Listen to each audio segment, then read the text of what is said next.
Hey everyone, CWD Music Reviews here. I'm CWD and this is going to be a music review of the new Flume album, Skin. Flume is a electronic producer from Australia and this is his second full-length album. I didn't catch on to his debut album, but from what I can tell before going into this, he was kind of a EDM guy, kind of a house music guy, electronic guy, and certainly that was something I was into. Not like a big fan of just like any other EDM people.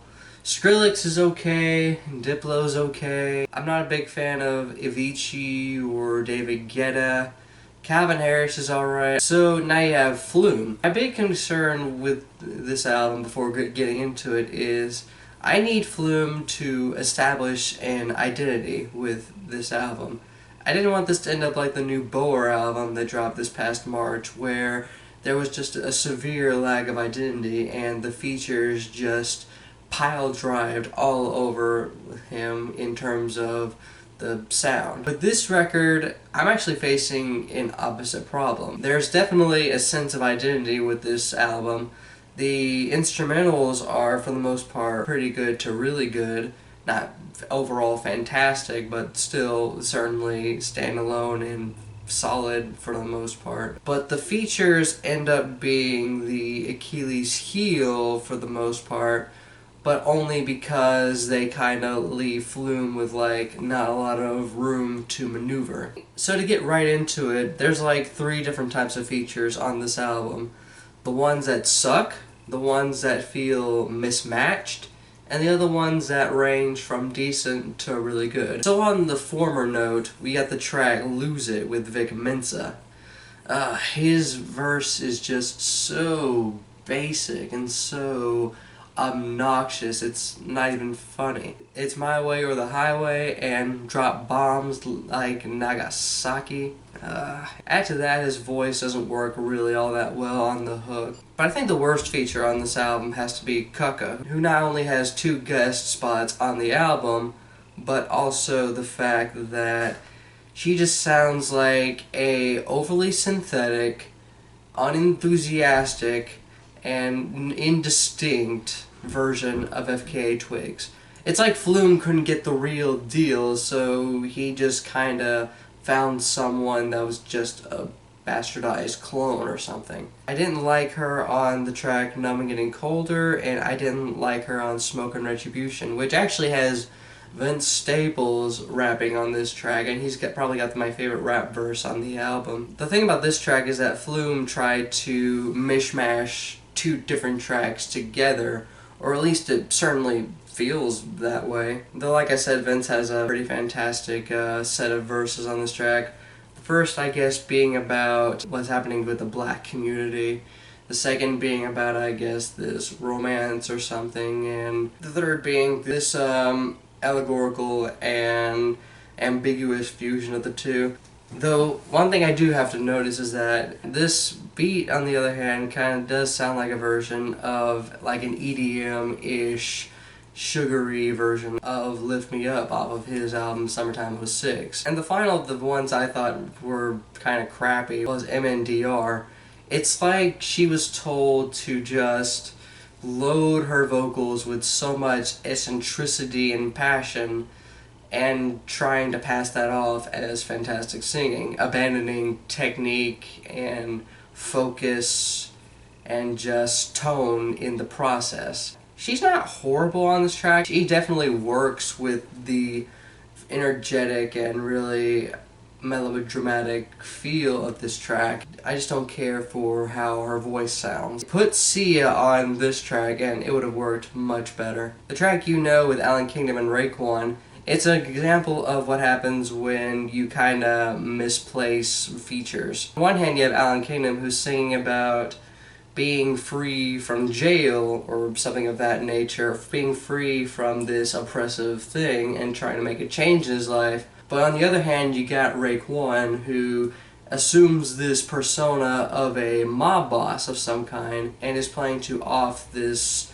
guy who has been shacking it up with his daughter, or something like that. To throw those 2 into one track, just one after the other, it's kind of disjointed. The track with Tuvlo, Say It, it's not a bad track. Tuvlo actually does a pretty decent job. It's just an example of Flume not really having a whole lot of room to maneuver. I think Tuvlo does too good of a job, per se, even if her lyrics are pretty basic in terms of just romantic and caught up in the moment type stuff. As well as Kai.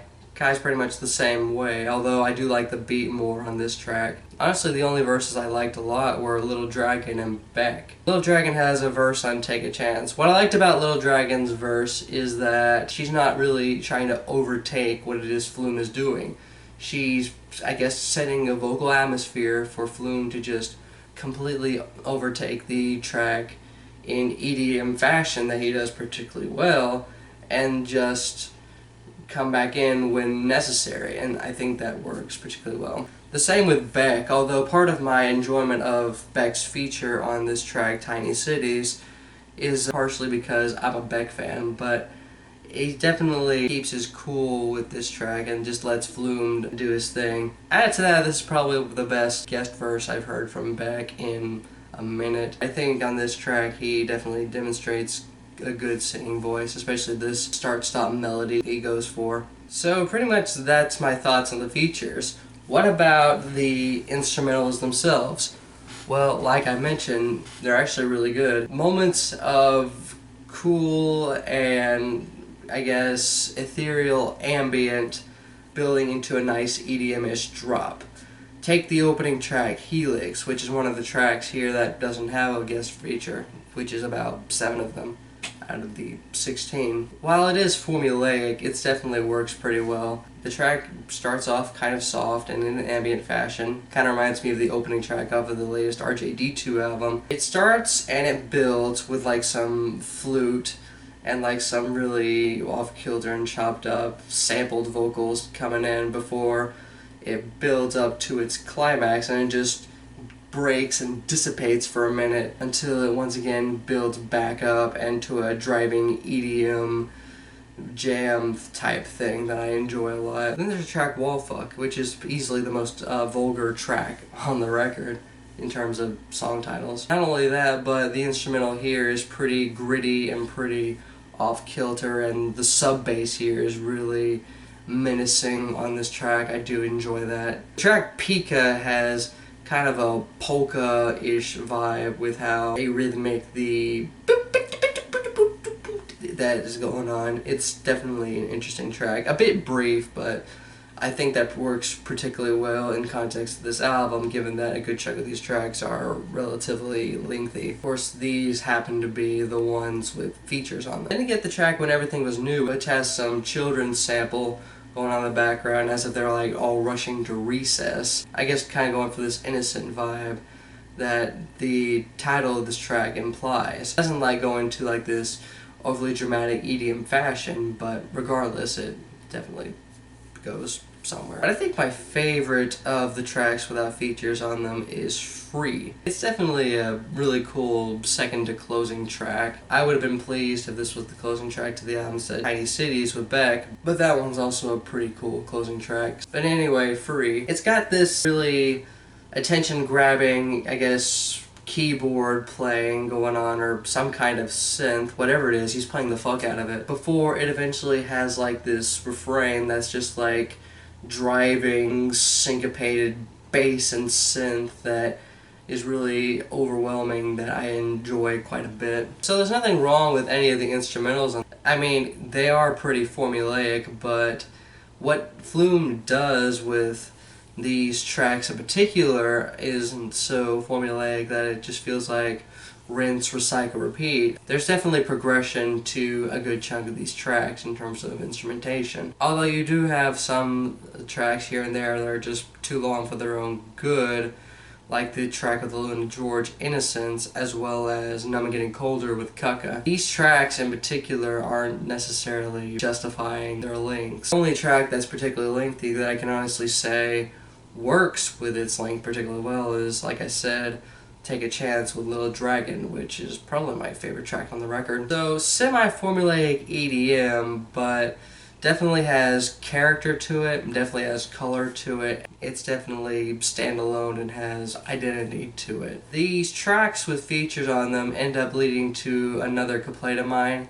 This album is just way too long. It's about an hour. You could easily cut out a good chunk of the meat, namely lose it, even though it's got a pretty decent beat. The track with Cucka, remix Smoke and Retribution to where Cucka's not on this track. Easily discard, You Know, and many other tracks here. But regardless, this is definitely a pretty decent and interesting album. If you're looking for an EDM album with character and intricacy, and a good bit of progression for the most part, then do definitely check this out. I mean, there's only like 2 or 3 features on here that I can honestly say are intolerable. I'm definitely going to be looking forward to what Flume is going to do next, and this is definitely going to be a grower for me and probably an honorable mention for the month of May. I'm hoping next time Flume either has less guest features or at least more guest features that make the instrumental presence he has work particularly well. But regardless, this is definitely a pretty good EDM album. Do definitely check it out. This album is a plus 1.4 out of plus 3. This was pretty cool. I mean, I didn't love it, but it's definitely something to check out at least once or twice. If you're already a Flume fan and you liked his debut album, then do definitely check this out. You might like it a little more than me. But if you've given this album a listen, what you think of it? Did you like this album? Did you dislike this album? What was your reasoning for that, and what should I consider listening to and reviewing next? CWD Music Reviews here, signing off.